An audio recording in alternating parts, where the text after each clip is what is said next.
Eventually. You hope So, we're there, right? yeah, yeah. So now if we're on the air, we'll be all set. So, okay, you had a couple things you wanted to say, Hyacinth, about your Well, hello. NRZ. Today is Monday, right? Another beautiful day. I think it's Monday. Who knows? It is Monday.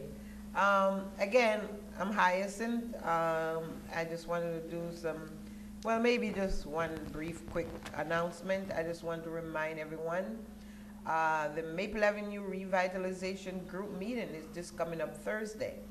And I want to make sure I invite everyone that's listening, and you can tell your friend. It's really important for them to come out to this meeting.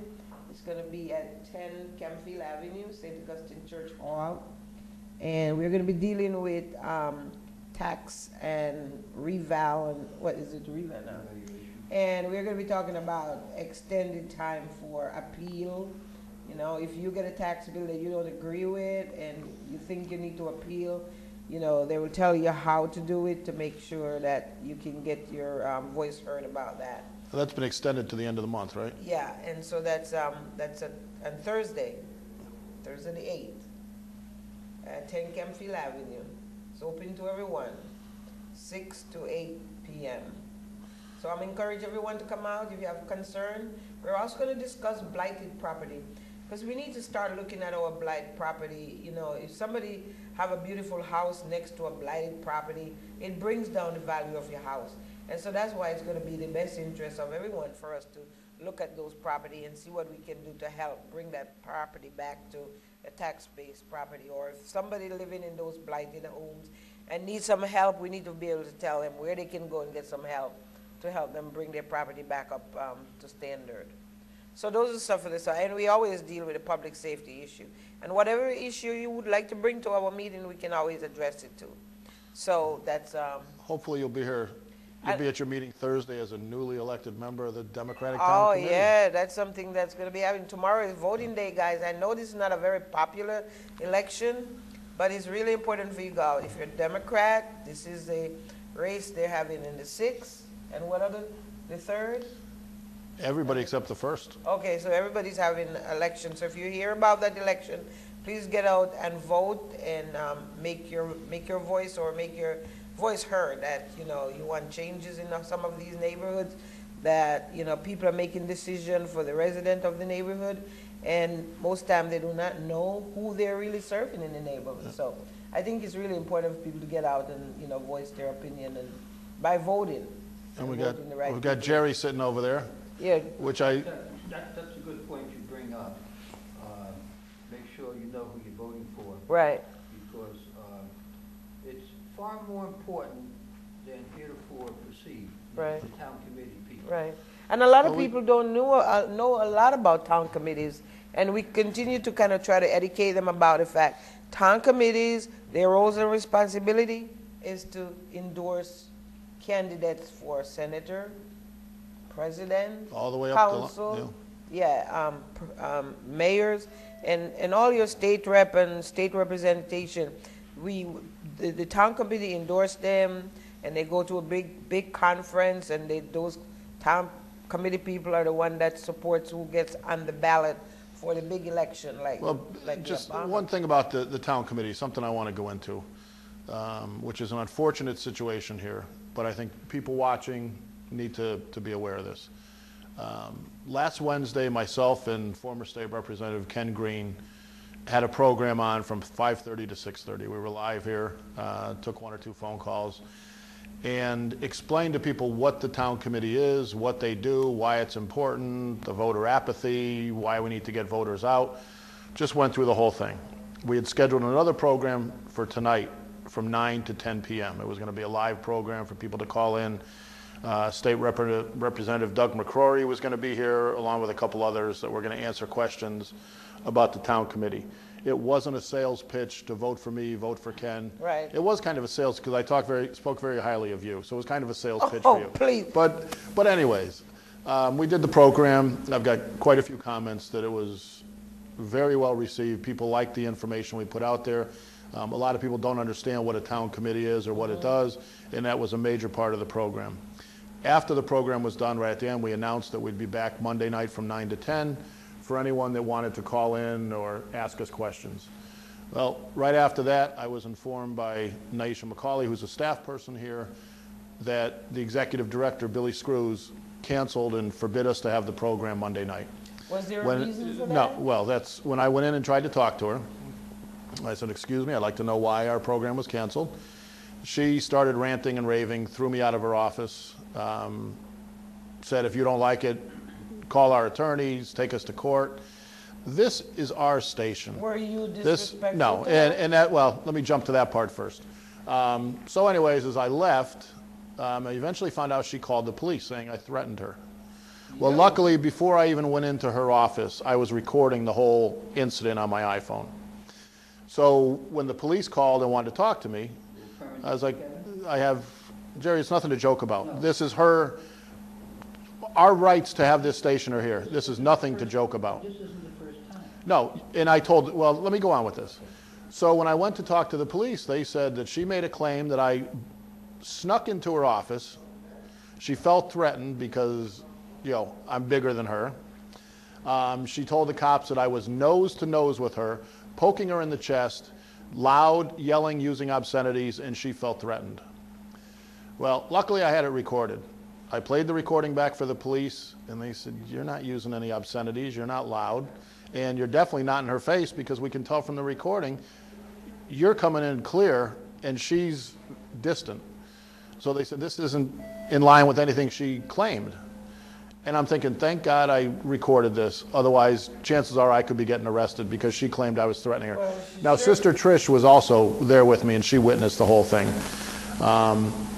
As we were leaving, and I was on the other side of the counter, for people that are familiar with the layout here, and I'm on the other side of the counter starting to walk away. I was giving Sister Trish a ride because it was snowing. I said, come on, this isn't going anywhere, let's leave. So Billy Screws, the executive director, is on the other side of the counter saying, how does it feel? You've been messing with me since the day I got here. Now I'm messing with you. Oh, That is sounds- not right. That's It's n- petty, and that sounds, it almost sounds like somebody I knew before, what you just saying a while ago. How do Well, you she did feel? come from the Perez administration, so I guess Right. that's her How mindset. do you feel So, about it? I mean, this is not this station, it doesn't belong to any one person. It belongs to us. Money came from Comcast, money come from the city, and we do have the right to come in and do as long as we are not disrespecting anyone. And it sounds like a personal kind of. It sounds almost Have our like a shows ever been personal- disrespectful? But It is sounds personal. Like she has a very That's personal the problem. She does not conviction. want my message getting out. Right. It's But that's not entirely right. personal. But that's not right. Oh, I know. She slammed the door in your face one day when you went, Jerry, and not because you're sitting here. Jerry is probably one of the most laid-back people that I've ever met. He went in and tried to talk to her one day, and she slammed the door in his face. Well, this you is were not there the day- professional. you It were is there not a the- no. professional. Well, she's not a professional. Yeah, it's she's not a hack. professional. She's a hack. And this station is losing money. I'd like to know where the money is going. I'd like to know why they can't make their payroll on time.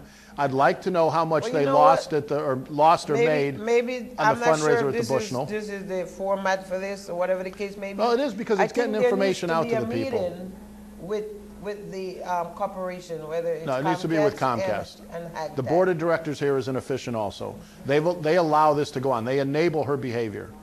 The board of directors needs to go. We need to meet with Comcast. We are going to meet with Senator Fonfara regarding this because this comes under state law. Mm-hmm. Jerry, go. But I got a question for you. Who determines? See, and this is the other issue. Jerry's microphone isn't coming across clear because it's held on with a paper clip. This is the type of thing that goes on here. They can't even afford a 50-cent clip to have things done right. This is just insane. Go ahead, talk, Mr. Jerry, please. Kevin, I was about to ask you, who chooses the board of directors? Now look at this microphone wrapped in duct tape. Wrapped around with duct tape. What is going on here? Where is the money going at this place? Where is the money going? Okay, I think you need to take this further than just No, here. but answer, Kevin. And this wasn't staged. We didn't put duct tape on there. No, Trish this- just came in with that out of the supply closet. This is the real pitiful deal. As I was trying to say, who determines the board of directors? How is that? They do themselves. They're self-appointed. The board of directors has 6 or 7 people on it now, and I believe they're authorized for 15. There's not one producer on the board of directors here. Maybe, and I guarantee you, none of the people on this board could walk in here and even flip on a switch and get a show on the air. They've never been in here. They don't know the garbage we put up with it day in and day out. The board of directors needs to take control of this place. Kevin, we're not stupid people, and surely there has to be a way of addressing this. There is, Yeah, and she's pushed me to my boiling point now. We will address this, whether it's through Comcast or HackTack, which is the Hartford It area. has to be done collectively. We will get all the producers. And next Monday night is the producers meeting. It's going to be a very interesting event. I told the police they may want to have a cop up there in that room, because we're going to get all the producers to speak up and say what's on their mind. I'm also going to invite a couple people from the council, from the Hartford City Council, so that they can see it. And I intend to videotape it so we can play it back. We'll do a special here of what goes on at a producers meeting. She might not host it. Well, chances are she won't. She doesn't usually, because she knows that she's created a very hostile environment here. Well, you know, as a director of any corporation, you have to be willing to sit down and hear what is wrong and what is right, what's not Well, working, and that- and what's Extend working. You have to be able some to courtesy speak to people when people in a approach you. respectful way. Hold on, when people approach you in a respectful manner and they have a legitimate request, then at least have the fortitude to sit down with them, listen to what they have to But say. not slamming a door in somebody's face. Well, and that's why you can hear on the recording, I knocked on the door, or knocked on the door jam. I said, excuse me, I'd like to speak to you and find out why our program isn't airing. Then she just starts ranting and raving. I said, well, what's the policy? And she wouldn't answer that. Now, I'm more than willing to play by the rules.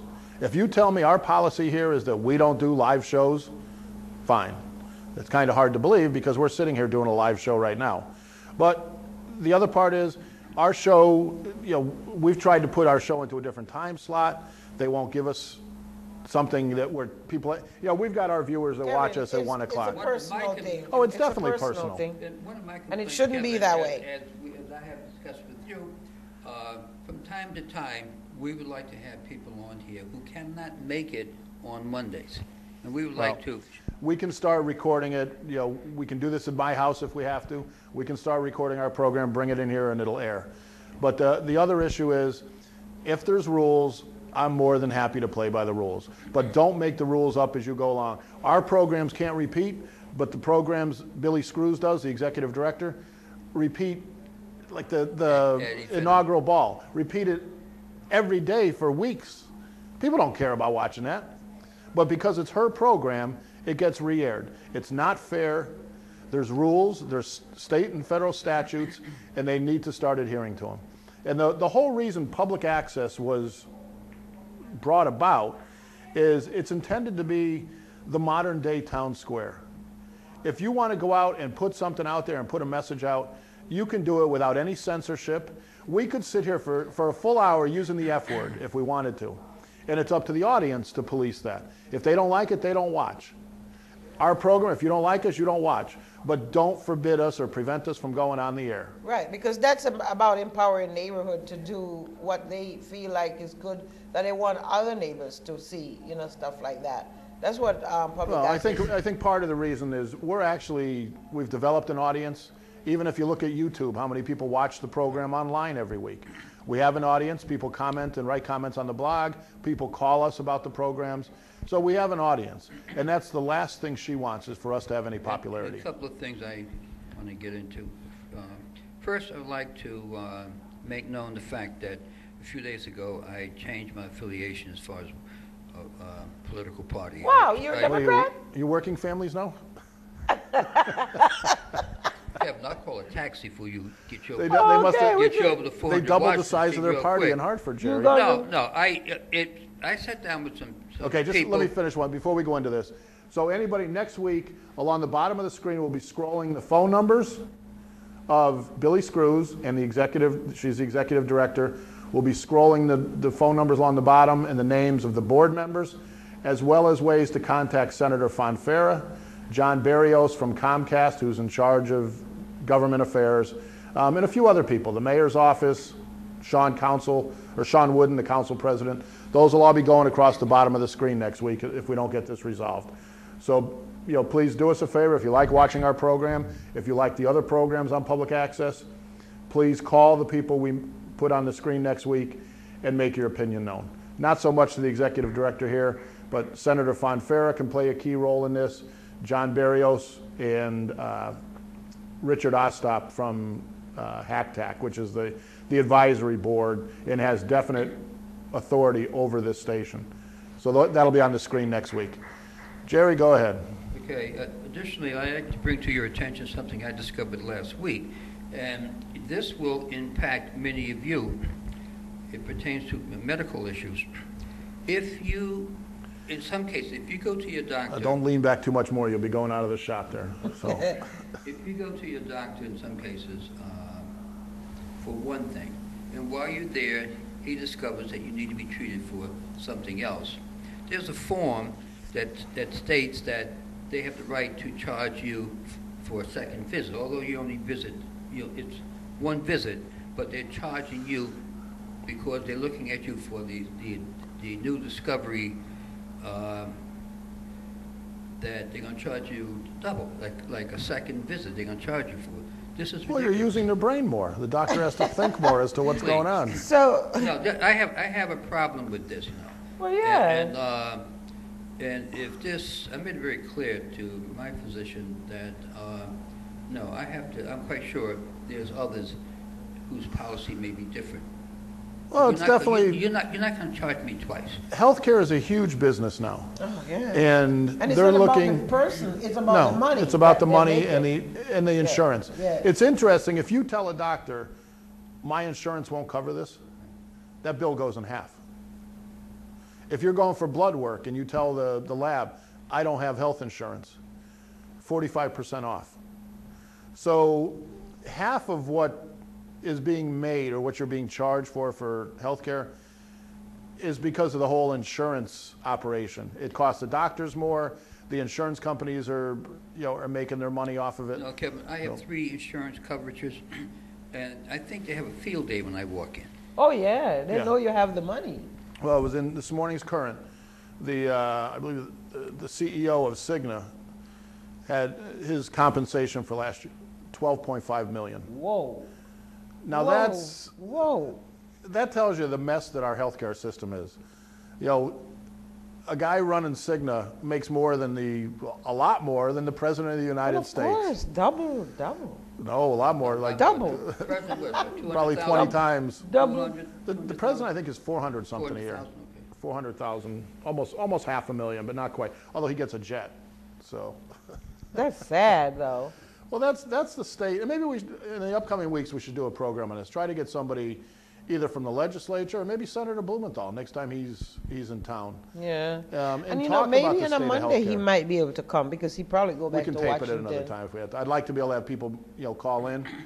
But if we start doing the program outside the studio, people won't be able to call in anyway. So we'll have to be providing information to get them to think and, call us ahead of time, ask questions. But it's... Well, you could set up Here, Sister Trish. Yeah. Let's keep it right here. Yeah. She enjoys playing with this Yes, show. we are. We are going to keep it here. This is public access. We will, but I'm not going to come into a hostile environment. No. If I have to record myself every Maybe time the I two come of in you here, need maybe the two of you need peer mediation. no, 2 people have to sit down and talk That's like what I'm adults saying. to resolve issues. Two when people when need to one sit slams down. the door in the person's face, Yeah, and that's not refuses to right. talk, That is not that's professional. That's not how you solve That's problems. not Well, professional. maybe, Kevin, you should invite her out to lunch so you can talk about Maybe this. we should invite her to be on our show. Here's an open invitation to Billy Screws. Come sit with us and explain yourself. We might have to use the couch for that one, never lay down. But Get a nice Billy, pillow. You're welcome on our show anytime you want. If you'd like to walk through that door right now and be on our program and explain why you do the things you do, you are more than welcome. We'll pull up another chair and you can sit down here and explain your policies. Explain why you think this station is yours and why you can keep programs off the air.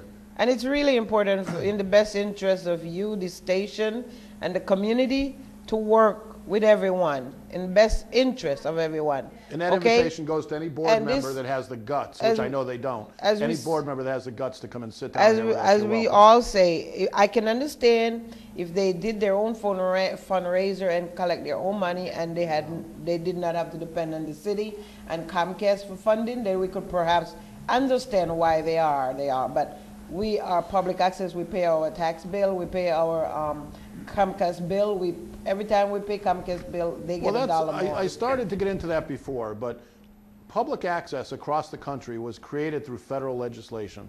Then the state brought in legislation of their own, fine-tuning it. But the statute clearly states that the board of directors, the executive director, cannot exercise any censorship or editorial content, with the exception being commercial programming, There shouldn't be which they're also commercial. doing. They're selling CDs and There things like shouldn't that be on the community There calendar. shouldn't be They any can't do that. commercial. And even obscene material can air, but they can set certain times. If they said, Yeah, you late know, at anything night. obscene goes between 1 and 3 in the Yeah, morning, when that's it's- fine, when no kids are watching. But the statutes are very clear. And the public access was created through federal law, and it's funded because the state of Connecticut requires Comcast to pass that money back through from your Comcast bill and your AT&T bill, pass it back, and they get so much a month for that. But it has nothing, it's not like, you know, 3 people got together and said, hey, let's start a little community television station and we'll own it and we can control everything that goes on there. They can't. This is our station, it's funded by us, and that's probably enough that people at home even want to hear. Wait till next week, start making your phone calls, and then the battle is on at that point. Kevin, do we have any repair forms, like a form I can fill out so I can get a replacement for this? When we're done, to be honest, you'd have to ask the executive director. So she's down the hall and to the left, sneak into her office. So I'm the Don't guinea pig. sneak. For this week, Don't I'm the guinea sneak. pig. Okay. I Don't would suggest you will. go and knock on I the will executive director's knock at the door if ask it's her closed. how. And Jerry, with all your money, maybe you would offer to make her a donation to Yeah, offset what they Jerry, lost could on the you? fundraiser. Could you make a donation so she can buy some microphones? Hyacinth. Quiet. Okay, Jerry. But you know, the fundraiser, the 30th anniversary, which was supposed to be a big to-do, which I think very few of the producers here were invited. I know I wasn't. But from what I understand, we're most likely going to see that they took a bath on that. So that's more Well, of our money that should let's be going not to waste our microphones. time talking about no, that. it's- Okay, so let's get back into what we We'll do really it through seriously want to change. We'll talk. do it through change. Yeah. So. Yeah, let's talk about Well, getting one thing we didn't touch on last week at our all, police new police our chief. new police chief. Very optimistic that this is going to be the right choice. And I've only met him once. The same night that I introduced you to him was the first time I had met him also. Jerry, I think you were probably retired before he was even there. Don't be smart, Kevin. I know him well, and I have a lot of positive things to say about him. In fact, I have a meeting coming up with him. Does he believe in total community policing? After I have the meeting with him, I'll come back and I'll answer those Well, questions. we've been promised an exclusive interview with him by Nancy Mulroy, but that'll be a couple weeks before we do that. So what's exclusive about talking to our Could police I chief, get him don't to know. come to our April meeting? I'll have I to don't know why you couldn't extend get him to that. come to the March meeting, but Well, no, I think March meeting the we're gonna March be meeting. March meeting. No, I'll take that invitation. He's still, you know, in all fairness, the guy took over a mess. He's Yeah. still getting his feet wet and trying to. But he figure out did what's well going with on. the shooting task Well, force. I think that's the big plus for him. You know, what he did with the shooting task force in 8 or 9 months it's been in existence, and he was actually so successful with it that New Haven now has started their shooting task force modeled after the Hartford program, and they've started making arrests in gun crimes Good, because of it. good. So, you know, I don't want to sit here and belittle the task force, but it's not rocket science. You get people together sharing information, you get all the players at the table. Well, but that's what and it it's- needed, though, for yeah. people to come But why together. didn't anybody think of doing that before? Well, you know, we don't always want to fix the problem. We want to make sure it keeps going, right? And I didn't check this before. I don't know if the phones are working. If you do want to give us a call, you can try the regular phone number, the 860-524-8920. But if it doesn't work? If it doesn't go through on that, give me a call on my cell phone, 860-883-2297. I thought you were going to have that on the prompt. I'm not sure if Trish has the graphics up there for it, but we can put the phone number up there. Okay. So we will take calls if you have anything you want to talk about. I know Jonathan probably is chomping at the bit to call us. But I wanted to jump back at something that Jerry said. He's changed political affiliation. Did you, Terry? I was trying to gloss over that. He's one of us Hyacinth- now, Hyacinth. Be Wait a minute, careful. Hyacinth, where are you living? I live in the South End. No, you live in the U.S. Yeah. We have the right to make changes. I know that, Jerry. I And when wasn't things saying aren't- that as and a things negative. aren't working, you know, Yeah. and, well, you have a choice. You could continue to fumble through the darkness Right? or make a change and see how that works out. Jerry, which address did you register? Did you register at your Southwest home or at your South Green home? I have the right to have as many homes as I Could want. you could No, you we do the just wondered. I'm Southwest trying to get one? another vote for Hyacinth for Did tomorrow. you do the Southwest one? Vote row B tomorrow. You know, where are you running, Hyacinth? Oh, I'm in the 6. District 6. Yeah, I'm in the Actually, you 6. in 6 or That, 3? well, You're that, in 3. well, that falls into the 6 too. Yeah, it's his place Your- in your the Southwest Southwest home? is in the 6. That Yeah, falls into the 6. yeah. Oh, that's right. It goes down Broadview and then over toward All the way Walmart over that to way. Hollywood. Okay, okay. Yeah, right. and that's in the 6, and we're in Bro B. You know, Hyacinth, Yes, dear you Jerry. should learn to mind your business. Okay, vote Jerry, for I Hyacinth. will. Vote for I good will, government. Jerry. I'll mind my own You know, business. You could have called me quietly and, But I'm just asking if no, you. you're not. You're being Hyacinth. But you changed your affiliation. But didn't he? He is a Republican. He can't vote for me right now, Jerry. I don't think he changed quick enough. I think Yeah, it's gotta be so many yeah. days You or wouldn't weeks be able to before. anyway, Jerry. I don't know. I have to check into it. No, you couldn't. It takes 6 months for you when you change Okay. over. Yeah. Then I couldn't, but I could influence. Okay, good. Okay, let's- So how is the crime in your area?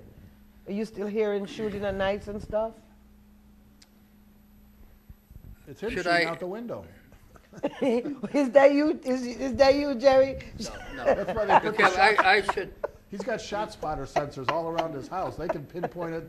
The minute I Jerry should mention. I starts should shooting. mention about the fella I caught midday looking in the car's windows to see what he What's could in there? find. Well, I was polite to him. I said, "Excuse me." I said, "For your information." Trish, if- get the beeping button ready. You may have to Well, how bleep does this he? out. How does he get into your condo place? Wait a minute. What they have? I said to him, if there's a short distance up the street, there's a cemetery. And if you continue to do what you're doing, you'll get there early. And what did he He do? left. And I hope you don't record these conversations. That'll get you locked up. Speaking of threatening, what do you think of the incident that happened at the Oscar party a week ago Sunday, where the With all those gentleman drunken from people? the ticket network was arrested for threatening and a hate crime? Any thoughts on Who that? was he? Who was he hating? He was, essentially, he had a couple women there, I guess he had grabbed their chests, Oh, and then one of them, he was holding her hand and wouldn't let her go. He was obviously intoxicated. yeah. And a security guard or bouncer, whatever you want to call him, got involved, threw the guy out. Now this guy, who was, by his own admission, has an alcohol addiction, he gets in the parking lot and is upset that he got thrown out of the party, so he calls the cops to complain. Ooh.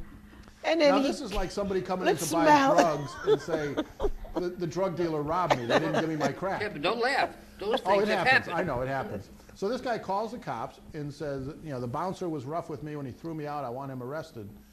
The cop starts, okay, well, let me get everybody's side of the story. And then realizes what this guy had done, that he was grabbing the women, holding their hands, and they had every right to throw him out.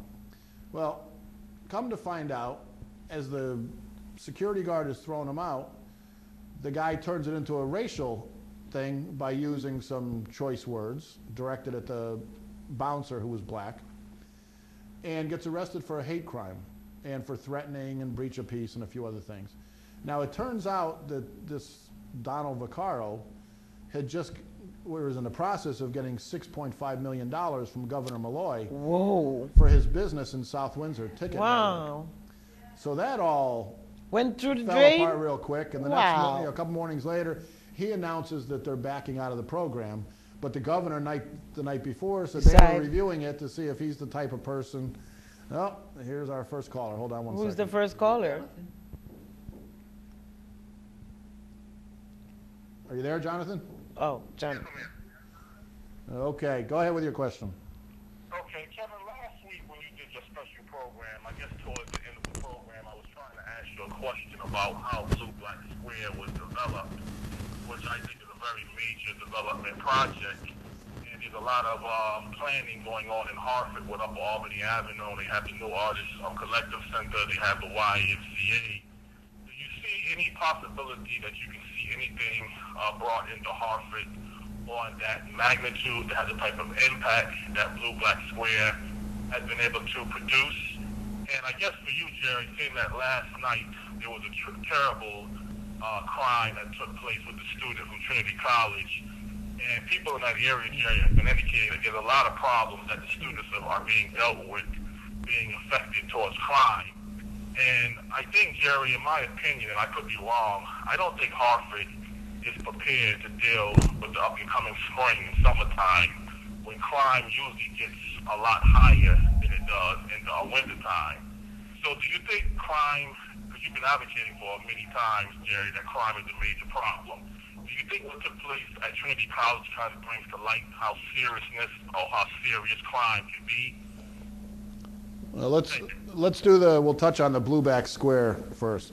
If you remember, the administration at the time that Blueback was getting started was Mayor Perez. And Blueback Square came from concept to opening day in under 2 years. We've got the Front Street project, which Mayor Mike was the mayor when that started, and it still is sitting empty. We're waiting for a movie theater that was supposed to be open last spring that they haven't even put one screw in the wall to start building it yet. But it comes down to, again, not to beat a dead horse here, it comes down to leadership and vision. You tell me why Pratt Street and downtown Hartford, the XL Center, why those all aren't thriving. You know, there's enough things going on downtown, whether it's conventions, basketball games, things like that, that the traffic is downtown to support things like that. But we don't have the vision. We do better at shooting ourselves in the head to prevent things from happening than we do putting our necks on the line to make things happen. And that's the problem with our leadership and with the vision we have here. That we find 101 reasons why it can't work, but we don't find that one thing that we say we're going to make it work. West Hartford said we're going to make it work. And it's made Blueback Square, downtown West Hartford is all, it's thriving. Parking is abundant. It doesn't kill you to go there. You don't say, we're going to go and spend $20 for parking to get an $8 meal. Actually, parking is cheaper. Yeah, it's coin meters downtown if you can't find something for free. So what we need is the vision and the leadership. Yes, Albany Avenue could be something like that. But Kevin, I think the problem that we're having a lot of times, we plan to debt and we don't implement. Right. Okay? Yep. That's one of our biggest problems. In the beginning of the program, you hit on it, leadership, leadership, leadership. And it's very important to, when you vote for someone for a position, think about it. Study the qualifications of the individual, that person's track record. We have people here in this city who have the ability to do things that other communities do, but we, as a people, don't put them in office. And we probably have more leverage to get it done. As downtrodden as the city is right now, as we're still sliding downwards down that slope, if we started presenting things right, there's people that would come forward, and our governor being one of them, even though we don't have a lot of money to spend, I think if we found things that make sense, rather than tearing down the Capitol West building and spending $4 million on that, if we found things that make sense, I almost guarantee you our Congressman Larson, who believes very strongly in Hartford, Governor Malloy, other people could find and leverage money for us to do things. But the problem is they've leveraged money for us before that's been squandered. Look at the Colts building. Look at the Capewell Nail Factory. Look at a lot of these things that are going on in Hartford. The money that was, the XL Center, and that still sits empty. You can't tell me that's, right, because they don't have a good product there. It's because something's wrong. Trinity. Trinity College is in a very, very difficult situation. They have been for years. They usually manage it very, very well. Okay, could But- explain, please. Okay, there was an incident that happened, Jonathan said last night, but it was actually Saturday night It's into in Sunday Allen morning. Place. On Allen Place. There were two students, two Trinity students. Walking 2 They to were 3 walking, o'clock. yeah, 2 or 3 in the morning. They were walking down Summit Street toward Allen Place. A car pulled up. I think 3 males, 2 females jumped out. They robbed there was basically 2 victims. One was able to run and get away. The one that wasn't so quick was knocked to the ground, kicked in the head, broken eye socket, broken jaw, a lot of facial injuries, underwent surgery yesterday. And they took I believe his wallet and his cell phone. Trinity has, and I do a lot of business with Trinity, so I'm not trying to insult them, and I mean this in the very best way. Trinity has a tough situation because they bring in a lot of children who have never experienced urban life Urban setting. and don't realize the danger that's out there.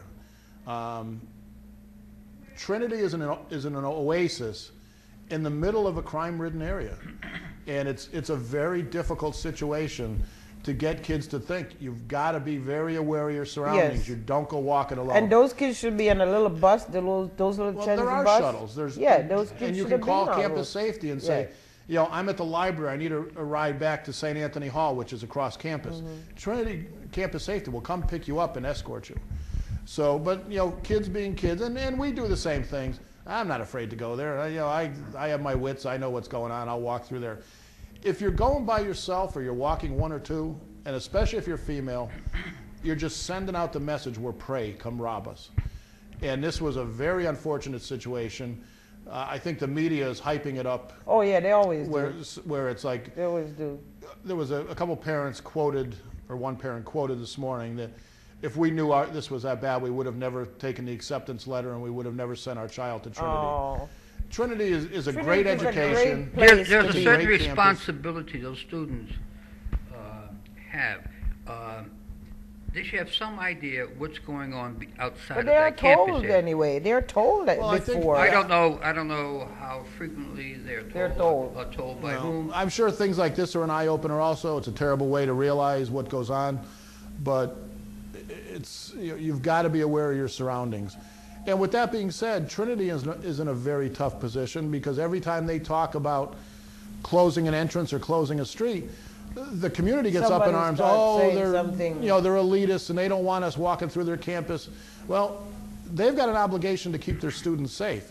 It's a very difficult campus because of the size of it to try to lock down and But the way control all it's access. situated too, But there's, everywhere you go, you can, whether you come down Crescent Maybe Street, we can close off that's all Summit open. Street.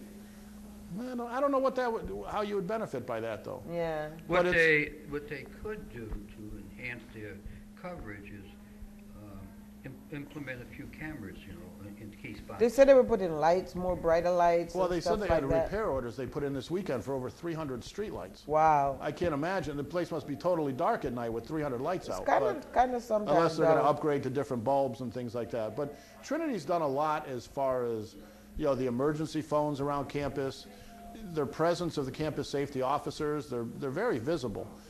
But you can't prevent every incident, especially when somebody can be on the campus and off within a minute by car. The part that's more troubling to me is, are these just random acts, or is there some sort of animosity against the campus community at Trinity? The media seem to be saying I that hope not. these incidents are higher in frequency. There's been much more the last year or two. No, I I don't don't think know. so. I don't think Well, so. you But you don't know that. I think we might have another Do the call. research first. But before you make know- that, because a lot of things Hello? are kept quiet. Right. But Hello? if something happened Okay, hold down on. the road, way down the road, they usually say, oh, near to Trinity College. They don't, and most of the time it's not even I near think, to Trinity I think College. Jonathan's back. But go ahead, Jonathan, with whatever else you wanted. Okay, Kevin, I think you addressed and answered my question. I think you did a very good job, bringing up the situation at Trinity College. But I think one other piece of the problem, or one other piece of the issue that also needs to be addressed is issues going on throughout the entire city in many different areas. there was also a woman that was kidnapped and robbed on Laurel Street, I believe the day or the night before. And some type of hit was put on her life for $3,000. I don't know how valid that incident is. What I'm really trying to address, Kevin, is I don't think the city is prepared unless the task force has something else, working towards going into the spring and the summertime of the year when more people are going to be outside.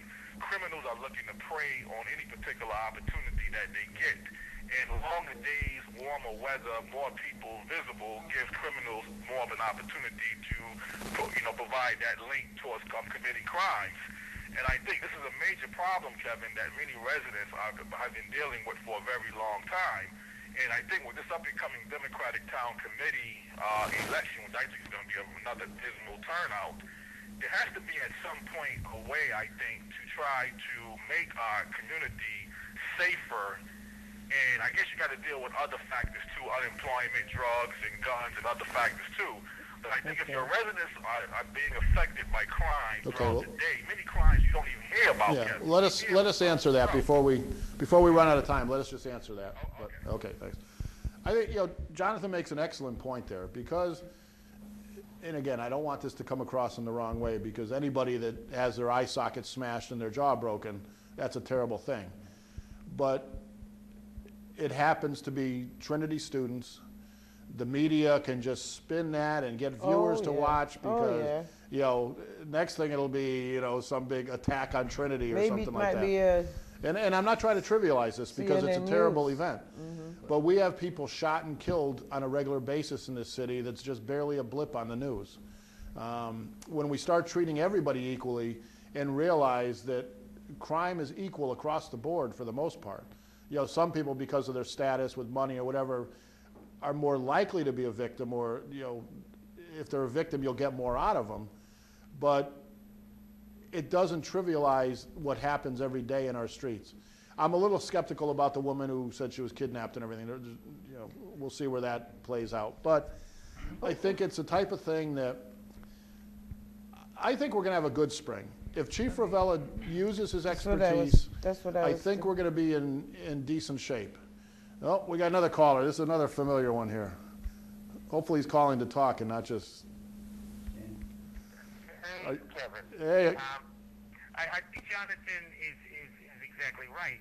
Hartford has an insurgency, and this is like a quadruple threat here. Hartford has an insurgency of stupidity, incompetence, lack of leadership, and crime. We're sitting in the middle of it, Stan.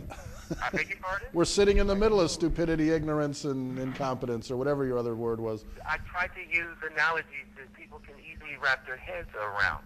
I could give you names, and we could go through this one by one. But in a city where people cover up incompetence because they're family and friends, this is going to continue.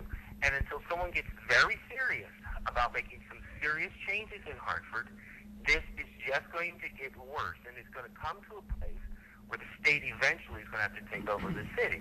And it's so unnecessary. People would just step up to the plate and do the things that they know they need to do. I couldn't agree with you more. Thanks, Dan, for calling. I have a couple of things to say here on this. On this issue. Maybe next week, if that's not fixed yet, we can get the duct tape and just go right around your neck with it and just attach it right. tape it up around his neck. I know the security management over at Trinity College, and I think you could almost bet that Chris Lyons is looking at this closely, and Charlie Morris, but Lyons is the tactician out of Ground Zero here. You will see a slight change in the way they do things. But it's the same as citywide, Jerry. We could hire 400 more cops. You got to hire the right people, Kevin. Numbers alone do not solve the problem. Exactly. Understanding what the problem is, the heart and mind to go and address the problem. Well, the other part, to just keep in mind, Trinity Campus Safety are not armed officers. If there's people running across the campus robbing people, and I don't know if there were any firearms or anything involved the other night, there's not much a campus safety officer can do other than call for help. So it's a very tough environment. But I think but also, we have officers working, police officers working inside Jennings Road, who I would like to see out in the street, because I think you'll see that happening. they're experts. We have some very good people. They're working inside. Why are they working inside? Well, I think that's one of Chief Ravella's, and tonight we talked about, I don't know if you were there during that part of the conversation, that's one of his goals, is to maximize the number of officers on the street. Yeah. There's people inside doing civilian jobs that it's a waste of a sworn police officer. As They I- should be out being cops. In my discussions with you, as I highlighted to you when I did the 30-year study and whatnot, that when you had certain people in charge, you saw a difference. You had less men, but yet you have greater results when it Well, came to crime. I think part of what Chief Ravella needs to do is move quickly to get some strong people in positions of leadership in that police department. Eliminate those that are there for just a pension or don't make the right decisions or make decisions based on who they like and who they don't like. Chief Ravella needs to make some quick changes, continue to build the morale in the police department, which he's already done. A lot of people are very Yes. enthused about what's going on. I had asked for a meeting with him, and I'm quite sure that will be fruitful. I know him personally. I have a lot of respect for him. He's a doer, and he's broad in scope to take in those things that would help him. And I think he's the type, he doesn't need to have his face all over the media all the time. No. I think he's the type that would rather stand back in the back of a group and say, see what's happening here? This is because we built this and this is, we planned for this. Rather than to be the one out in front of the camera saying, hey, pat me on the back, I'm doing a good job. But Kevin, don't we all know that when you have strong, good leadership, things work? And when you have people who think they're leaders and doesn't do the right thing, there's no effectiveness, there's no accountability. I think that's part of what tomorrow needs to be about. People I'll take the last few minutes, we've got like 5 or 6 minutes left, to once again, since we're banned from going on the air tonight from 9 to 10 by the regime down at the end of the hall, but people need to realize that council people just don't show up in office. The mayor doesn't just show up in office. The Board of Education, the Registrar of Voters, your state reps, they don't all just pop in and say, I'm it. They're appointed by the political process, which starts with the town committees. Both Democratic and Republican town committee meet, they decide who their delegates are going to, or who their candidates are going to be, and they go from there. In Hartford, just because of the state of the Democratic Party, the endorsed candidates are almost like the elected candidates. So it's important you realize that if you're not happy with the response you get from a council person, if you can't look at the council and say those are the best possible candidates we have up there, realize that starts with the town committee. If you're not happy with your state rep, realize that state rep is nominated by the town committee. So if you get people that don't listen to you or are out of touch or are politically motivated in their decisions, that's what you get. Speaking about the town committee, one individual who seemed to be putting together a pretty good slate for town committee people is Mr. Rudy Daniels. Well, there's several good slates. Rudy's one that's, and there's the challenge slates are the ones that I'm more excited about. Former state rep Art Feltman, even though Art and I have our differences, he has put together a real good slate in the 6th district, which includes Hyacinth. Younger guy named John Phillips, who I've gotten to know. Al-Bisaki from the Albanian. Yeah, Albanian. and Kate Kowalski. Kate Kowalshin, the Sierri, Mrs. Sierri, I forget, it's a Anna, hyphenated name. yeah, But Anna. anyways, you got that in the 6th. In the 4th,